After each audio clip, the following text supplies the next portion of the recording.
An interesting finding about the wage gap between men and women and how the children of the CEO come into play. Joining us for this week's Smith Business Close-Up is Christian Dezso, Assistant Professor in the Logistics, Business, and Public Policy Department. Sir, thank you for being with us. Thank you for having me, Jeff. Tell me first, in terms of the research you did, what were you looking for?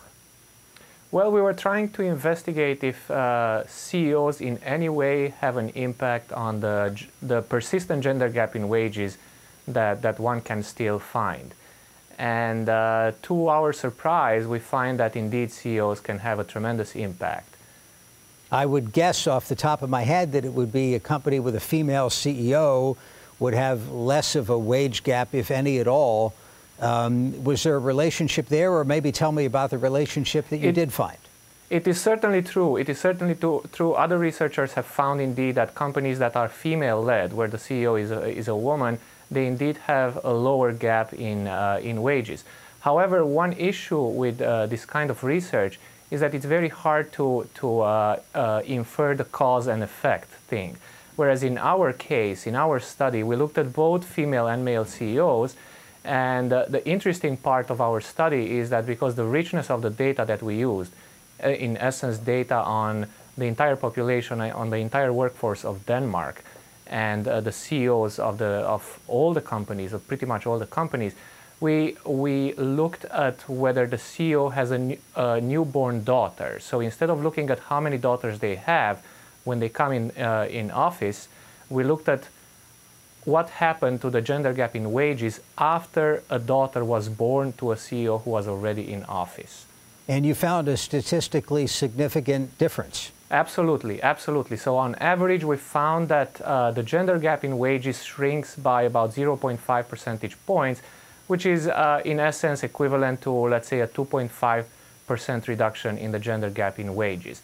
This is the average effect. We looked further to see under what circumstances this effect might be stronger, and maybe not surprisingly, we found that when the effect is much stronger when the daughter born to the CEO is the CEO's first daughter, and the effect is even stronger when the first daughter is also the first child. So in that case, the gender gap in wages reduces anywhere between, let's say, 10 to 20%. So it's a very significant reduction.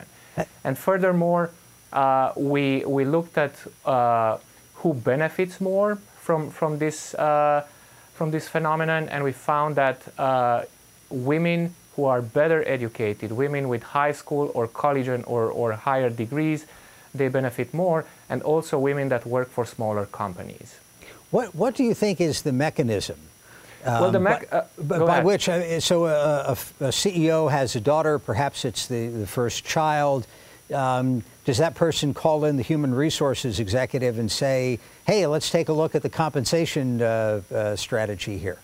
So that's a very good question. That's a very good question. It's the reason behind us studying the effect of firm size, whether the effect is the same in smaller or bigger companies.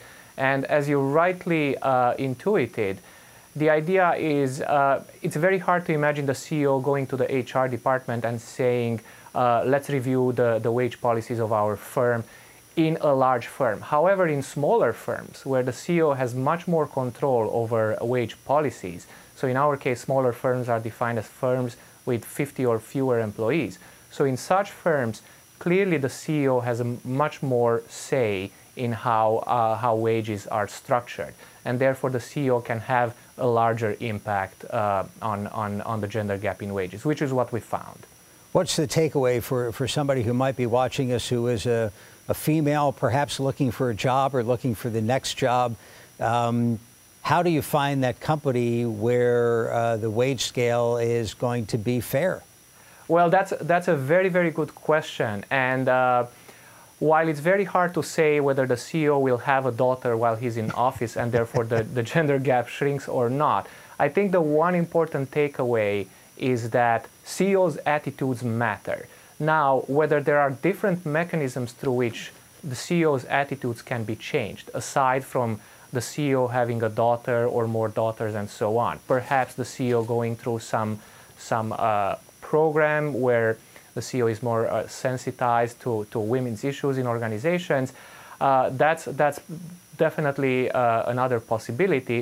And I think that companies that have these kinds of programs in place on diversity, be it gender or ethnic diversity and so on, and where they use these programs not only to for lack of a better word, educate their workforce, but educate the top management of the companies as well, that's probably, those are the places where it's likely that the gender gap will shrink. Very good. Christian Dezso joining us from the Smith School of Business. Thank you for your time. Thank you again for having me.